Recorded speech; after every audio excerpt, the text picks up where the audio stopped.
एक बार आज़ाद समाज पार्टी और चंद्रशेखर आज़ाद राजनीति में कामयाब हो जाएंगे तो जुल्म करने वालों की टांगें कांप जाएगी। सिर्फ दलितों पे नहीं, पिछड़े, आदिवासी और मुस्लिम, जैन, सिख, ईसाई, बौद्ध, कमज़ोर, हर कमज़ोर वर्ग के लोगों को और महिलाओं पे जो अत्याचार करते हैं उन सबको, उन सब गुंडे मवालियों को इस सबक लग जाएगा कि अब उनको बचाने वाला कोई नहीं है।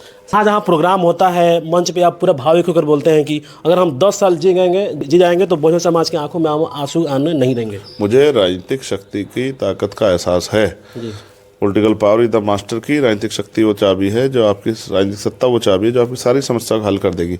अब अगर किसी की नीयत ना हो करने की तो अलग बात है। मेरी तो नीयत है करने की, और मुझे मौका मिलेगा, 10 साल मुझे समाज जो है ताकत देगा तो देखो बहुत कुछ बदलाव करके दिखाएंगे हम आपके सामने। भाजपा के सांसद हैं अनंत कुमार हेगड़े, कह रहे हैं कि अगर इस बार 400 सीटें आएगी तो धर्म की रक्षा के लिए हम संविधान बदल देंगे। अदजल गगरी छलकत जात, जो उनका मन हो कहने दो, मैं उनसे ज़्यादा वो नहीं करता। जिस दिन समय आएगा हम बता देंगे। 2 अप्रैल 2018 को भी हमने बताया था कि हम क्या करना जानते हैं। जब मौका आएगा हम आपको दिखा देंगे। अभी हम किसी कारण से चुप हैं क्योंकि हम संविधान के आधार पर चलते हैं। जब अगर कोई संविधान विरोधी काम करेगा तो उसको उसकी औकात दिखाना हम अच्छी तरह जानते हैं। चल, धन्यवाद। फिलहाल उत्तर प्रदेश के बिजनौर के नगीना लोकसभा में हूं और हमारे साथ भीम आर्मी चीफ और आज़ाद समाज पार्टी के राष्ट्रीय अध्यक्ष, ये ऐसा शख्स है कि किसी परिचय का मोहताज नहीं है। और ये जो नगीना लोकसभा है हॉट सीट माना जा रहा है और जितने भी भारत के नेता हैं सबकी निगाहें नगीना लोकसभा पर टिकी हुई है। और जो भीम आर्मी चीफ और आज़ाद समाज पार्टी के जो राष्ट्रीय अध्यक्ष चंद्रशेखर आज़ाद जी मेरे साथ हैं। भैया बहुत बहुत स्वागत है आपका। धन्यवाद भाई, धन्यवाद। भैया आप चुनाव लड़ रहे नगीना से, क्या कहिएगा?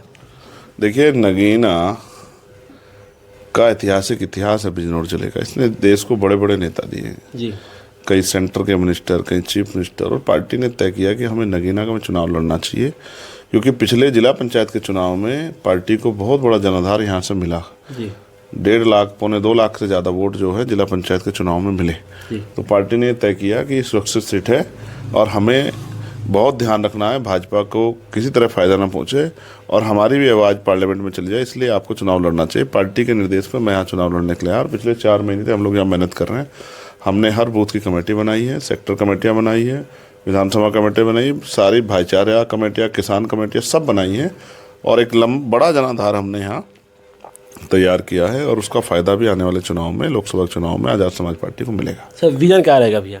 देखिए, विजन नगीना लोकसभा में बहुत समस्याएं हैं और जिस तरह से मैं हमेशा से कहता आया कि भारतीय संविधान ही हमारा विजन है।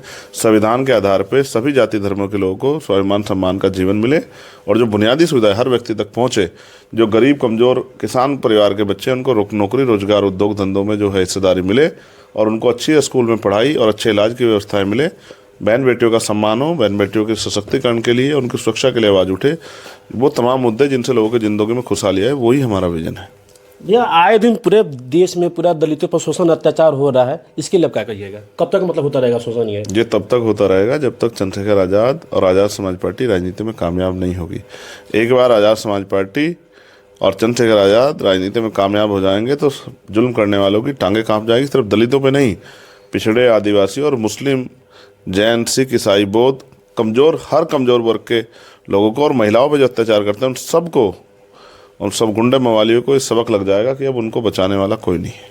सब भैया, जब पूरे देश में जहाँ भी शोषण अत्याचार होता है आप पहुँच जाते हैं और बहुजन समाज के लोग कह रहे हैं कि अब चंद्रशेखर आज़ाद ही आखिरी उम्मीद बच गए हैं अब इस देश में बचाने के लिए। देखो, कई तरह के नेता होते हैं। एक नेता होता है नकली, एक होता है फसली, एक होता है असली। नकली वो जो पैसे के आधार पर राजनीति करता है, फसली वो जो चुनाव के समय आता है, जैसे कीट पतंगे आते हैं, फसल आ जाती है, उसको नुकसान पहुंचा के चले जाते हैं और चुनाव के बाद वो दिखते नहीं, उनको फसली कहते हैं। और एक होता है असली जो 24 घंटे 7 दिन रहता है। ये काशीराम मान्यवर काशीराम साहब का चेला चंद्रशेखर आज़ाद मान्यवर काशीराम साहब के आदर्शों को मानकर और उस पर चलने का काम कर रहा है। बाबा साहब अम्बेडकर और काशीराम साहब के सपनों को पूरा करने का काम कर रहा है। जब आदमी संघर्ष करता है तो उससे उसकी प्रसिद्धि बढ़ती है, लोगों में विश्वास पैदा होता है और वही विश्वास जो है वोट के रूप में बदलता है। जो काम भीम आर्मी का कार्यकर्ता करता है उसका सारा लाभ भीम आर्मी आज़ाद समाज पार्टी के नेताओं को मिलता है। मैं इसलिए भीम आर्मी आज़ाद समाज पार्टी के कार्यकर्ता का धन्यवाद करूंगा, मीडिया बंधुओं का, बहुजन समाज के, उनका भी धन्यवाद करूंगा कि वो जो खबर टीवी मीडिया ने दिखा था वो लोग हमारे संघर्ष को दिखाने का काम करते हैं। इससे समाज में विश्वास और प्यार पैदा हो रहा है। इसी वजह से लोगों को लगता है कि आने वाले कल में चंद्रशेखर आज़ाद के जरिए बाबा साहब और माननीय काशीराम साहब का अधूरा मिशन पूरा होगा। और हम भी इस बात के लिए संकल्पित हैं कि अपने महापुरुषों का जो कर्ज है उसको उतारना है। भैया आप जहाँ से चुनाव लड़ रहे हैं ये गढ़ रहा है बीएसपी का, और बीएसपी भी अपना यहाँ उम्मीदवार उतारेगी। वर्तमान में यहाँ से सांसद है गिरीश चंद्र जी, क्या आप चुनौती रहेंगे BSP पहली में? बात तो ये किसी का गढ़ नहीं रहा है। 2008 में प्रेसिडेंट हुआ, 9 में पहली बार सीट बनी, 9 में यहाँ से समाजवादी पार्टी के व्यक्ति MP बने, जी, फिर 14 में यहाँ से भाजपा भारतीय जनता पार्टी के व्यक्ति MP बने, और 19 में समाजवादी RLD BSP अलायंस का अच्छा, व्यक्ति जो है यहाँ से मेंबर ऑफ पार्लियामेंट बने। तीनों चुनाव का इतिहास बताता है कि यहाँ की जनता ने अलग अलग व्यक्ति को मौका दिया। जब उन्होंने मौका दिया और उस आदमी ने काम किया, फिर उन्होंने उसको बदल दिया। तो इन 3 चुनाव में अगर ये अलायंस नहीं होता तो आप बताओ बसपा कैसे गढ़ हो गया? ये आप ही बताओ। बसपा तो 2009 भी लड़ी, हारी। बसपा 2014 भी लड़ी, हारी। तो 2019 में 2 पार्टियों का समर्थन मिलने से बसपा जीती, तो गढ़ कैसे हुआ?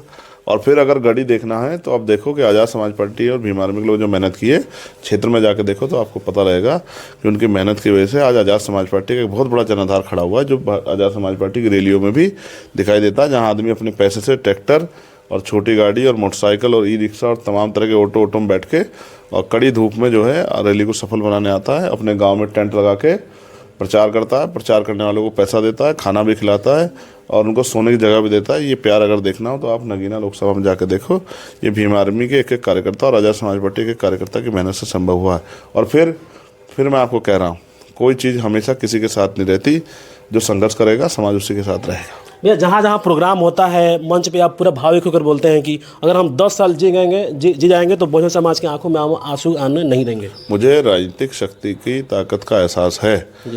Political power is the master key. राजनीतिक शक्ति वो चाबी है जो आपकी, राजनीतिक सत्ता वो चाबी है जो आपकी सारी समस्या को हल कर देगी। अब अगर किसी की नीयत ना हो करने की तो अलग बात है। मेरी तो नीयत है करने की, और मुझे मौका मिलेगा, 10 साल मुझे समाज जो है ताकत देगा तो देखो बहुत कुछ बदलाव करके दिखाएंगे हम आपके सामने।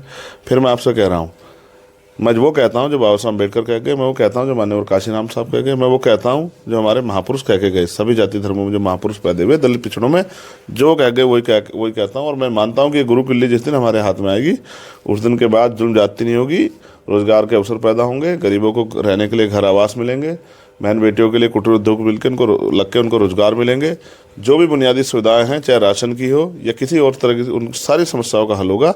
इसके लिए हम लोग संकल्पित हैं और हम अपने काम को कर रहे हैं। भारतीय संविधान इन सब चीज़ों का अधिकार हर व्यक्ति को देता है, लेकिन संविधान पूर्ण रूप से लागू इसलिए नहीं क्योंकि जो सरकारें बैठी उनकी नीयत नहीं है। भाजपा के सांसद हैं अनंत कुमार हेगड़े, कह रहे हैं कि अगर इस बार 400 सीटें आएगी तो धर्म की रक्षा के लिए हम संविधान बदल देंगे। अदजल गगरी छलकत जात, जो उनका मन हो कहने दो, मैं उनसे ज़्यादा वो नहीं करता। जिस दिन समय आएगा हम बता देंगे। 2 अप्रैल 2018 को भी हमने बताया था कि हम क्या करना जानते हैं। जब मौका आएगा हम आपको दिखा देंगे। अभी हम किसी कारण चुप हैं क्योंकि हम संविधान के आधार पर चलते हैं। जब अगर कोई संविधान विरोधी काम करेगा तो उसको उसकी औकात दिखाना हम अच्छी तरह जानते हैं। चल धन्यवाद। देखिए भीम आर्मी साहब आज़ाद समाज पार्टी के राष्ट्रीय अध्यक्ष चंद्रशेखर आज़ाद जी थे और इन्होंने अपनी बात बेबाकी से रखा। और ये ऐसा नेता है कि पूरे देश में नहीं पूरी दुनिया में अपनी नाम कमा चुके हैं और फायर ब्रांड नेता हैं। अभी इनके पास कोई MP MLA तो नहीं है, लेकिन जहां भी शोषण अत्याचार होता है वहां पहुंचते हैं और बहुजनों को न्याय दिलाने का काम करते हैं। लेकिन फिलहाल उत्तर प्रदेश के बिजनौर जिला के नगीना लोकसभा से चुनाव लड़ रहे हैं क्योंकि यह सीट हॉट सीट माना जा रहा है। और जितने भी तमाम पार्टियां हैं, बीजेपी हो या सपा हो या बसपा हो, सारे नेताओं की ये इस नगीना लोकसभा सीट पे नजर है कि चंद्रशेखर आज़ाद जी इस सीट पे क्या करने वाले हैं। आने वाला जो चुनाव होगा इनकी कितने वोट मिलेगी, क्या ये जीतेंगे या हारेंगे, ये तो आने वाला वक्त ही बताएगा।